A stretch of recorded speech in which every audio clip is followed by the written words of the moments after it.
जय हिंद दोस्तों। मेरा नाम है रोहित सिंह। अभी तक आपने अपने चैनल RSR हॉट टिप्स को सब्सक्राइब नहीं किए हैं तो सब्सक्राइब कर ले, बगल के बेल आइकन को प्रेस कर दे।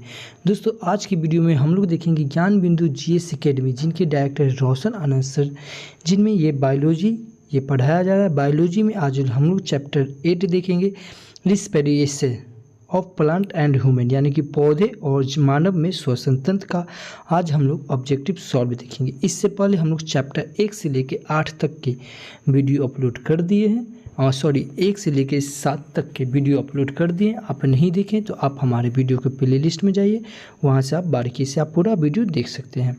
चलिए दोस्तों, तो फिर शुरू करते हैं। और शुरू करने से पहले आपको आज हम बता दें कि इसे हम ये किरण पब्लिकेशन का बिहार दरोगा का प्रैक्टिस सेट लगवा रहे हैं। पर डे रोज़ 1 दिन लगवा रहे हैं। आप नहीं देखें तो आप वहां से देख सकते हैं, आप हमारे वीडियो के प्लेलिस्ट से। चलिए दोस्तों, फिर शुरू करते हैं। हमारा पहला प्रश्न है, भोजन में ऊर्जा निमुक्त करने की प्रक्रिया को क्या कहते हैं? तो ये होता है श्वसन। इस क्वेश्चन का ऑप्शन नंबर 1 हो जाएगा सही, श्वसन। पहला। दूसरा का प्रश्न, शोषण के दौरान कोशिका में उत्पन्न ऊर्जा किस रूप में संचित रहता है? तो ये ATP। इस क्वेश्चन का ऑप्शन नंबर B हो जाएगा सही। आगे देखेंगे, निम्नलिखित कथनों पर विचार कीजिए, से कौन सा सही है? जीवन के लिए श्वसन परम आवश्यक होता है, बिल्कुल। विषाणु वायरस में श्वसन नहीं होता, बिल्कुल, क्योंकि विषाणु जो है ये निर्जीव होता है। तो इस क्वेश्चन का ऑप्शन नंबर C हो जाएगा, 1 तथा 2 दोनों। अगला प्रश्न, निम्नलिखित में से कौन सा एक सही नहीं है? श्वसन प्रक्रिया के अंतर्गत शरीर में ऊर्जा का उत्पादन होता है, बिल्कुल। उसके बाद, श्वसन अनिवार्य जैविक क्रिया है जो शरीर के प्रत्येक कोशिकाओं में संपन्न होता है, बिल्कुल। श्वसन ऑक्सीजन की उपस्थिति में संभव है, जी नहीं, ये गलत है। इस क्वेश्चन का ऑप्शन नंबर C हो जाएगा, क्योंकि गलत ढूंढ रहा था तो ये गलत। अगला प्रश्न, श्वसन किस प्रकार की अभिक्रिया है? तो ये ऑक्सीकरण। क्या? ऑक्सीकरण। तो इस क्वेश्चन का ऑप्शन नंबर C सही हो जाएगा। अगला प्रश्न, सूर्य प्रकाश का रूपांतर किस रासायनिक ऊर्जा के रूप में होता है जो हमारे उपापचय में सीधे उपयोग होते हैं? तो ये ATP। क्या? ATP। इस क्वेश्चन का ऑप्शन नंबर D हो जाएगा सही। अगला नेक्स्ट प्रश्न देखेंगे, सभी जीवित कोशिका में रासायनिक ऊर्जा का सार्वजनिक वाहक है, तो क्या है? ATP। इस क्वेश्चन का ऑप्शन नंबर B हो जाएगा सही। नेक्स्ट देखेंगे, निम्नलिखित में से किसका उपयोग मुख्यतः कोशिका द्वारा ऊर्जा उत्पादन के लिए होता है? तो ये ग्लूकोज। इस क्वेश्चन का ऑप्शन नंबर A सही हो जाएगा। अगला देखेंगे, निम्नलिखित कथनों पर विचार कीजिए। क्या विचार करना है कि इसमें से कौन सा कथन सही है? क्या? सही। तो पहला देखेंगे, श्वसन जो बिना ऑक्सीजन के होता है अब अवायवीय श्वसन कहलाता है, बिल्कुल सही है ये। उसके बाद अगला है, अवायवीय श्वसन में माइटोकॉन्ड्रिया की कोई भूमिका नहीं होती है, ये भी सही है। तीसरा का क्या कह रहा है? अवायवीय श्वसन केवल सूक्ष्म जीवों में ही होता है, तो ये गलत हो जाएगा, क्योंकि सूक्ष्म जीवों के साथ साथ पौधे में एक कोशिकीय या बहुकोशिकीय में ही नहीं होता है। तो इस क्वेश्चन का ऑप्शन नंबर 1 और 2 दोनों हो जाएगा सही। ठीक है, आगे देखेंगे, ग्लाइकोलाइसिस कहाँ संपन्न होता है? तो ग्लाइकोलाइसिस ये संपन्न होता है कोशिका द्रव में। इस क्वेश्चन का ऑप्शन नंबर C हो जाएगा सही। अगला प्रश्न देखेंगे, क्रेब्स चक्र कहाँ होता है? तो क्रेब्स चक्र ये माइटोकॉन्ड्रिया में। कहाँ? माइटोकॉन्ड्रिया में। तो इस क्वेश्चन का ऑप्शन नंबर D हो जाएगा सही। अगला प्रश्न, एनॉक्सी या अवयवी श्वसन में ग्लूकोज के अपूर्ण विघटन के फलस्वरूप क्या बनता है? तो ये एल्कोहल एवं CO2। तो इस क्वेश्चन का ऑप्शन नंबर C सही हो जाएगा। अगला प्रश्न, एनॉक्सी या अवयवी श्वसन में ग्लूकोज के अपूर्ण विघटन के कारण क्या बनता है? तो ये बनता है लैक्टिक अम्ल। इस क्वेश्चन का ऑप्शन नंबर C हो जाएगा सही। अगला प्रश्न, निम्नलिखित कथनों पर विचार कीजिए। क्या विचार करना है कि इनमें से कौन सा सही है? सभी कोशिकाएं ऊर्जा उत्पन्न करने के लिए ऑक्सीजन का उपयोग नहीं करती है, बिल्कुल सही। अगला, कोशिकाओं में ऊर्जा ऑक्सीजन के बिना बिना भी उत्पन्न हो सकते हैं। बिल्कुल, तो इस क्वेश्चन का ऑप्शन नंबर सी सही हो जाएगा, 1 तथा 2 दोनों। नेक्स्ट अगला प्रश्न, कार्बन डाइऑक्साइड जल और ऊर्जा प्रदान करने के लिए पायरुवेट का विखंडन निम्नलिखित में से किसमें होता है? तो ये माइटोकॉन्ड्रिया में। तो इस क्वेश्चन का ऑप्शन नंबर बी सही हो जाएगा। अगला प्रश्न देखेंगे, वायवीय या ऑक्सीशोषण के संबंध में निम्नलिखित में से कौन सा एक सही नहीं है? कौन सा एक सही नहीं है? तो ये हो जाएगा इस क्वेश्चन का ऑप्शन नंबर सी सही हो जाएगा कि वायवीय श्वसन एक कोशिकीय जीवों में नहीं होता है। ठीक है, अगला देखेंगे, वायवीय श्वसन में होता है। वायवीय श्वसन में होता है तो ये क्या होता है? ग्लाइकोलाइसिस तथा क्रेब्स चक्र। इस क्वेश्चन का ऑप्शन नंबर सी हो जाएगा। यहाँ पे ध्यान देंगे, इससे वायवीय श्वसन होता है, तो वायवीय श्वसन होता है ये ग्लाइकोलाइसिस तथा क्रेब्स चक्र में, और अवायवीय अगर कहेगा अवायवीय श्वसन तो ये ग्लाइकोलाइसिस में हो जाएगा। ठीक है, यहाँ पे ध्यान देंगे, इसे अवायवीय बोलेगा। ठीक है, तो ये हो जाएगा ग्लाइकोलाइसिस, और वायवीय पूछेगा तो ये हो जाएगा ग्लाइकोलाइसिस या तथा क्रेब्स चक्र में। ठीक है, तो इस क्वेश्चन का ऑप्शन नंबर सी सही हो जाएगा। अगला देखेंगे, ऑक्सीजन के उपलब्ध नहीं होने से पायरुवेट का परिवर्तन जंतुओं में किस यौगिक में होता है? तो ये लैक्टिक अम्ल है। इस क्वेश्चन का ऑप्शन नंबर डी हो जाएगा। यहाँ पे ध्यान में रखेंगे, इसे यहाँ पे जंतु दिया हुआ है। ठीक है, जंतु में किस यौगिक में होता है? तो लैक्टिक अम्ल में। यही रहेगा पौधे तथा जीवाणु में, तो ये हो जाएगा इथाइल अल्कोहल में। इथाइल अल्कोहल में क्या हो जाएगा? पौधे तथा जीवाणु। ठीक है, ध्यान में रखेंगे, जहाँ जंतु रहेगा तो ये हो जाएगा लैक्टिक अम्ल, और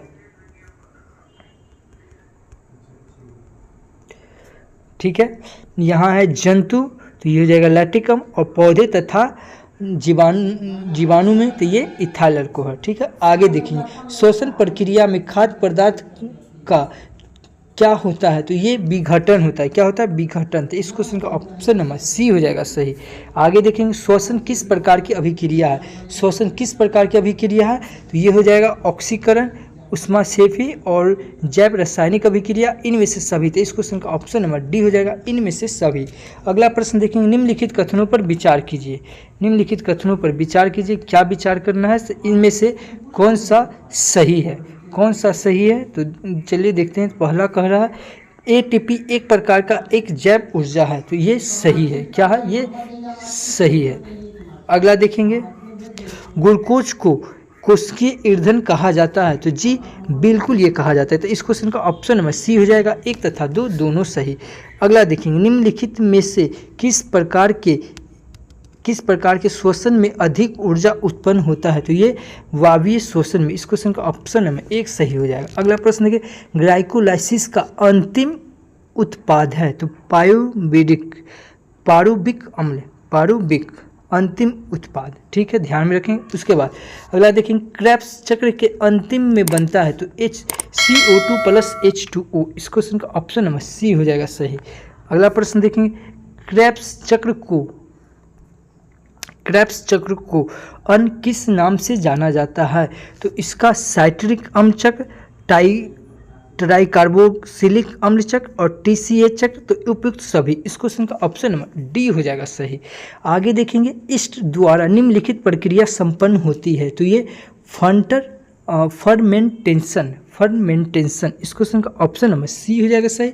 यहाँ ध्यान में रखेंगे ईस्ट, ठीक है, जो हम लोग को शराब निर्माण के प्रयोग में आता है, ईस्ट बना ईस्ट। ठीक है, आगे देखेंगे, कोशिका के अंदर वायवीय श्वसन का केंद्र है, तो ये माइटोकॉन्ड्रिया। क्या हो जाएगा? माइटोकॉन्ड्रिया। तो इस क्वेश्चन का ऑप्शन नंबर डी हो जाएगा सही से।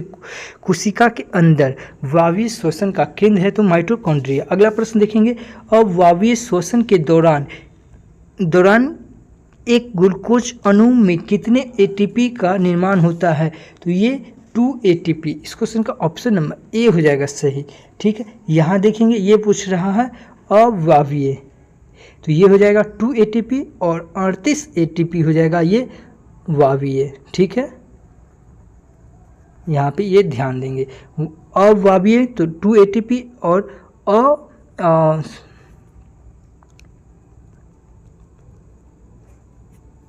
यहाँ पे है अवावीय, तो ये हो जाएगा 2 ATP। और यहाँ पे ये 38 ATP कब हो जाएगा, जब ये वावीय पूछेगा,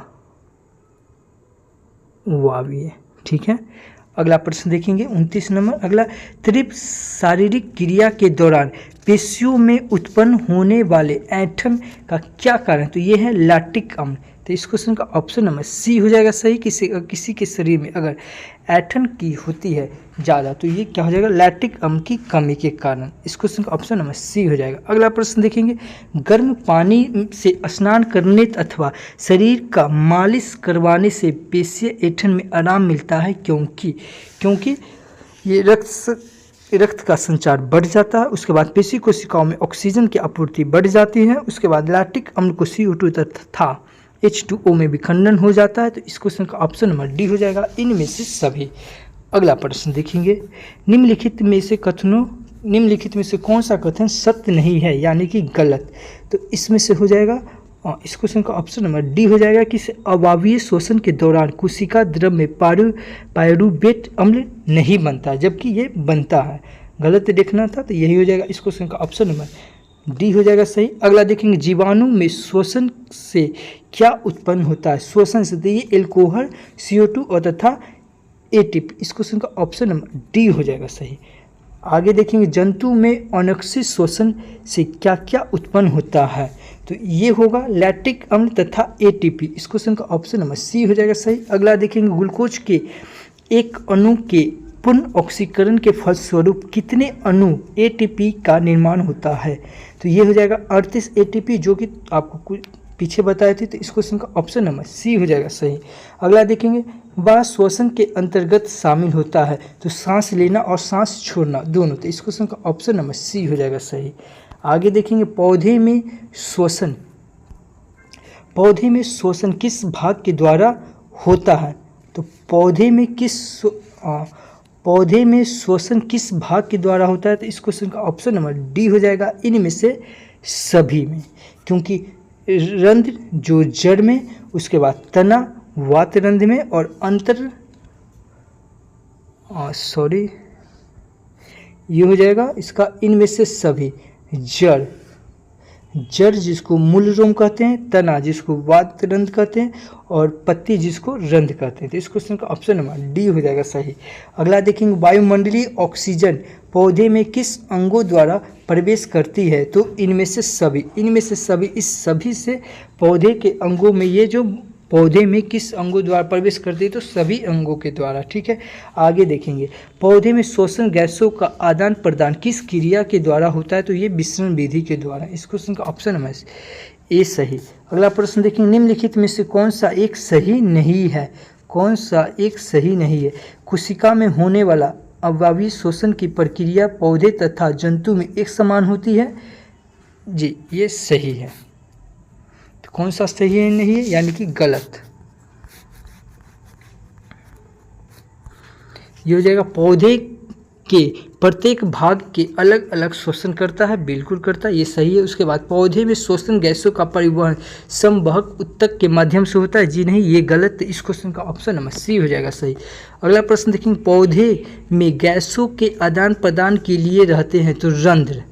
ठीक है, इस क्वेश्चन का ऑप्शन नंबर ए हो जाएगा, रंध्र के साथ साथ वातरंध्र और मूलरोम हो जाएगा। तो इस क्वेश्चन का ऑप्शन नंबर ए सही हो जाएगा। अगला देखेंगे, पौधे में गैसीय विनिमय हेतु पाए जाते हैं, तो इनमें से सभी पाए जाते हैं। स्टोमेटा, लेंटिसेल और मूलरोम, ये तीनों पाए जाते हैं, तो इनमें से सभी। अगला प्रश्न देखेंगे, पौधे दिन में श्वसन हेतु वातावरण में ऑक्सीजन ग्रहण नहीं करते हैं, क्यों?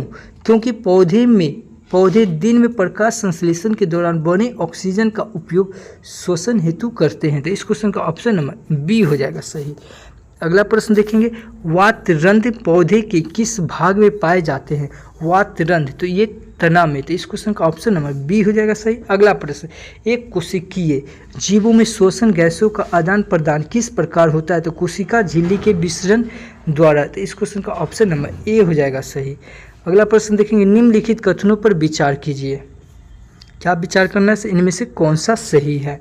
कीटों में शोषण ट्रेकिया के द्वारा होता है, बिल्कुल होता है, तो ये सही है। उसके बाद ट्रेकिया के द्वारा शोषण में गैसों का आदान प्रदान रक्त के माध्यम से होता है, जी नहीं, ये गलत हो जाएगा। उसके बाद अगला देखेंगे, ट्रेकिया शरीर की सतह पर श्वास रंध्र नामक छिद्रों द्वारा खुलता है, तो जी ये सही हो जाएगा। तो हमें सही देखना था, तो 1 और 3, तो इस क्वेश्चन का ऑप्शन नंबर सी हो जाएगा सही। अगला प्रश्न देखेंगे, निम्नलिखित कथनों पर विचार कीजिए। क्या विचार करना है, कौन सा सही है, कौन सा सही है? तो पहला देखेंगे, जलीय प्राणी में सांस लेने की दर स्थलीय प्राणियों से काफ़ी तेज होती है, जी बिल्कुल होती है। उसके बाद स्थलीय प्राणियों में सांस लेने की दर जलीय प्राणियों से काफ़ी तेज होती है, जी नहीं, ये हो जाएगा गलत। और उसके बाद देखेंगे, उपयुक्त में से कौन सा कथन सही है? तो उपयुक्त में से कौन सा कथन सही, तो केवल एक सही है, तो इस क्वेश्चन का ऑप्शन नंबर 1 हो जाएगा सही। ठीक है, अगला देखेंगे, निम्नलिखित में से कौन सा जीव श्वसन सांस हेतु कोशिका झिल्ली का उपयोग नहीं करता है? तो तिल चट्टा नहीं करता है, तो इस क्वेश्चन का ऑप्शन नंबर डी हो जाएगा सही। अगला प्रश्न देखेंगे, टिड्डा तथा तिलचट्टा में शोषण किसके द्वारा होता है? तो ये ट्रेकिया के द्वारा होता है, किस ट्रेकिया के द्वारा? तो इस क्वेश्चन का ऑप्शन नंबर बी हो जाएगा सही। अगला प्रश्न देखिए, तिलचट्टे में शोषण के लिए क्या पाया जाता है? तो स्पाइलोकिल्स। इस क्वेश्चन का ऑप्शन नंबर सी हो जाएगा सही, स्पाइलोकिल्स। अगला प्रश्न देखेंगे, निम्नलिखित में से कौन सा कथन सही नहीं है, यानी कि गलत? कौन सा इसमें से गलत है? मछलियों तथा अन्य जलीय जीव में गिल्स नामक अंग श्वसन होते हैं, तो बिल्कुल होते हैं। उसके बाद गिल्स के माध्यम से जलीय जीव जल में घुले हुए ऑक्सीजन का उपयोग श्वसन के द्वारा करते हैं, तो जी बिल्कुल करते हैं। उसके बाद गिल्स द्वारा जीव श्वसन हेतु वायुमंडल के ऑक्सीजन का उपयोग नहीं कर सकते, बिल्कुल नहीं कर सकते, ये भी सही है। तो इस क्वेश्चन का ऑप्शन नंबर डी हो जाएगा सही, क्योंकि गिल्स के द्वारा श्वसन में गैस का आदान प्रदान रक्त के माध्यम से नहीं होता है। इस क्वेश्चन का ऑप्शन नंबर डी हो जाएगा सही। अगला प्रश्न देखेंगे, निम्नलिखित में से किसमें श्वसन सिर्फ फेफड़ों के द्वारा ही होता है? तो इनमें से हो जाएगा सभी, क्योंकि रेपेटिलिया के में भी होता है, फेफड़ों द्वारा होता है। उसके बाद एबीज जिससे पक्षी होता है, उसके बाद मेमेलिया, यानी कि इस क्वेश्चन का ऑप्शन नंबर डी हो जाएगा, इनमें से सभी। अगला प्रश्न देखेंगे, निम्नलिखित में से कौन सा एक मानव के श्वसन मार्ग का सही क्रम है? तो इस क्वेश्चन का ऑप्शन नंबर ए हो जाएगा, क्योंकि नासिका छिद्र, ग्रसनी, लैरिंक्स और ट्रेकिया और फेफड़ा, इसका पूरा होता है नासिक छिद्र, उसके बाद नासिका वेशम, उसके बाद ग्रसनी, उसके बाद मेलुटिस, उसके बाद लॉरिंग्स, उसके बाद ट्रेकिया, उसके बाद ब्रोनिची, उसके बाद ब्रोंची ओल्सा, उसके बाद एल्बो ओली। ठीक है, इस क्वेश्चन का ऑप्शन नंबर ए हो जाएगा सही। आगे देखेंगे, मनुष्य के सूंघने की क्षमता कुत्ते जैसे निम्न स्तनधारियों की अपेक्षा कम होती है, क्यों? क्योंकि मनुष्य के घ्राण क्षेत्र अत्यंत छोटा होता है, इसलिए। तो इस क्वेश्चन का ऑप्शन नंबर डी हो जाएगा सही। अगला प्रश्न देखेंगे, अगला प्रश्न, निम्नलिखित कथनों पर विचार कीजिए। क्या विचार करना है? इनमें से कौन सा सही है? मनुष्य में श्वसन मार्ग का प्रारंभ नासिक छिद्रा से होता है, बिल्कुल होता है, ये सही है। उसके बाद मनुष्य में श्वसन मार्ग की समाप्ति फेफड़ा स्थित वायुकोश में होता है, वायुकोश में, बिल्कुल ये सही है। तो इस क्वेश्चन का ऑप्शन नंबर सी हो जाएगा, एक तथा दो दोनों सही। अगला प्रश्न देखेंगे, मनुष्य के नासिक वेशम का छोटा अग्रभाग जिसमें बाहर नासिका छिद्र खुलता है, क्या कहलाता है? तो ये प्रकोष्ठ कहलाता है, जिसमें छोटे छोटे बाल पाए जाते हैं। तो इस क्वेश्चन का ऑप्शन नंबर ए हो जाएगा सही, बाल कोष्ठ। अगला प्रश्न देखेंगे, मनुष्य सांस द्वारा लिए गए हवा की सुगंध तथा दुर्गंध की पहचान तब तक कर पाता है जब हवा में नासिक वेशम पहुंचती है, नासिक वेशम पहुंचती है। तो इस क्वेश्चन का ऑप्शन नंबर सी हो जाएगा सही। अगला प्रश्न देखेंगे, मानव में श्वसन पंथ में ट्रेकिया की लंबाई लगभग कितनी होती है? तो ये 11 सेंटीमीटर। इस क्वेश्चन का ऑप्शन बी हो जाएगा सही। अगला प्रश्न देखिए, नासिका वेशम की दीवार जो टेढ़ी मेढ़ी घुमावदार प्लेट की तरह होती है उसे क्या कहा जाता है? तो इसे कराची कहा जाता है, कराची। तो इस क्वेश्चन का ऑप्शन नंबर बी हो जाएगा। अगला प्रश्न देखेंगे, निम्नलिखित में से कौन सा एक मानव श्वसन तंत्र का हिस्सा नहीं है? तो गिल्स नहीं है, ये मछली में पाया जाता है। तो इस क्वेश्चन का ऑप्शन नंबर ए हो जाएगा सही। अगला देखेंगे, मानव शरीर में स्थित कौन सी रचना वृक्ष गुहा को उदर गुहा से अलग करती है? तो ये डायाफ्रागम होगा, फ्रागम होगा। इस क्वेश्चन का ऑप्शन नंबर बी हो जाएगा सही। अगला प्रश्न देखेंगे, फेफड़ों की संरचना तथा क्रियात्मक इकाई है तो क्या है? तो वायुकोश। इस क्वेश्चन का ऑप्शन नंबर बी हो जाएगा सही। अगला प्रश्न देखेंगे, ग्रसनी किस मानव तंत्र के अंतर्गत आती है? तो ये पाचन तंत्र और श्वसन तंत्र, यानी कि इस क्वेश्चन का ऑप्शन नंबर सी हो जाएगा सही, ए तथा बी। अगला देखेंगे, श्वास नली की दीवार चपटी क्यों होती है? तो श्वास नली की दीवार ये जो चपटी होती है ये काफ़ी मोटी होने के कारण, तो इस क्वेश्चन का ऑप्शन नंबर सी हो जाएगा सही। अगला देखेंगे, निम्नलिखित कथनों पर विचार कीजिए। निम्नलिखित कथनों पर विचार कीजिए से कौन सा एक सही है? ये सही हो जाएगा, श्वास नली ट्रेकिया वृक्ष गुहा में पहुंचते ही 2 श्वास नलियों में विच्छित हो जाती है। जी बिल्कुल हो जाती है। उसके बाद प्रत्येक श्वासनी फेफड़ों में पहुंचकर श्वासनिकों में बट जाती है। बिल्कुल बट जाती है, ये भी सही हो जाएगा। उसके बाद श्वासनी की अंतिम छोर फेफड़ों में वायुकोश में खुलता है। बिल्कुल सही। तो इस क्वेश्चन का ऑप्शन नंबर डी हो जाएगा, 1, 2 तथा 3 सही। उसके बाद मनुष्य के दोनों फेफड़ों में लगभग कितने वायुकोश पाए जाते हैं? तो ये 3 × 10⁸ इस क्वेश्चन का ऑप्शन नंबर बी हो जाएगा सही। अगला प्रश्न देखेंगे, मनुष्य के दोनों फेफड़ों कुल कितने भागों में बटे रहते हैं? तो ये 5। मनुष्य के दोनों फेफड़े कुल कितने भागों में बटे होते हैं? तो 5। इस क्वेश्चन का ऑप्शन नंबर सी हो जाएगा सही। अगला प्रश्न देखिए, निम्नलिखित में से कौन एक मानव शरीर का ध्वनि उत्पादक यंत्र है? तो लैरिंक्स। कौन? लैरिंक्स। उसके बाद अगला प्रश्न, फेफड़ों को ढकने वाला आवरण कहलाता है? तो ये प्यूलूरा। तो इस क्वेश्चन का ऑप्शन नंबर बी हो जाएगा सही। अगला प्रश्न श्वास के अंतर्गत आता है तो सांस लेना और सांस छोड़ना। इस क्वेश्चन का ऑप्शन नंबर सी हो जाएगा सही। अगला प्रश्न देखेंगे, श्वसन तंत्र के भाग नासिका वेशम के कार्य क्या है? तो ये कार्य हो जाएगा वायु में सुगंध और दुर्गंध का पता लगाना, वायु की जलवाष्प की मात्रा तथा तापक्रम की नियंत्रित करना। उसके बाद वायु के धूल कणों का छापना। इनमें से सभी। इस क्वेश्चन का ऑप्शन नंबर डी हो जाएगा सही। अगला प्रश्न देखेंगे, निम्नलिखित कथनों पर विचार कीजिए। क्या विचार करना है? इनमें से कौन सा सही है? पहला देखेंगे, फेफड़ों के अंदर अशुद्ध रक्त की अपेक्षा O2 का दबाव काफ़ी अधिक रहता है, इसलिए O2 फेफड़ों में रक्त में जाता है। ये सही है। उसके बाद फेफड़े के अंदर अशुद्ध रक्त की अपेक्षा CO2 का दबाव कम होता है, इसलिए CO2 अशुद्ध रक्त से निकलकर फेफड़ों में विसरण करता है। बिल्कुल सही। तो इस क्वेश्चन का ऑप्शन नंबर सी हो जाएगा, ए तथा दोनों सही। अगला देखेंगे, श्वसन वर्णक किसे कहते हैं? श्वसन वर्णक ये हीमोग्लोबिन को कहते हैं। तो इस क्वेश्चन का ऑप्शन नंबर बी हो जाएगा सही। अगला देखेंगे, निम्न किसी समान व्यक्ति की विश्राम अवस्था में औसत दर कितनी होती है? तो 15 से 18 मिनट प्रति मिनट। इस क्वेश्चन का ऑप्शन नंबर बी हो जाएगा सही। अगला प्रश्न देखेंगे, किस प्रक्रिया द्वारा श्वसन के दौरान गैस रुधिर में प्रवेश करती और फिर उसे छोड़ती? तो ये विसरण विधि द्वारा। तो इस क्वेश्चन का ऑप्शन नंबर बी हो जाएगा सही। आगे देखेंगे, श्वसन के दौरान ऑक्सीजन का परिवहन किसके द्वारा होता है? तो रक्त में स्थित हीमोग्लोबिन के द्वारा। इस क्वेश्चन का ऑप्शन नंबर ए हो जाएगा सही। अगला प्रश्न देखेंगे,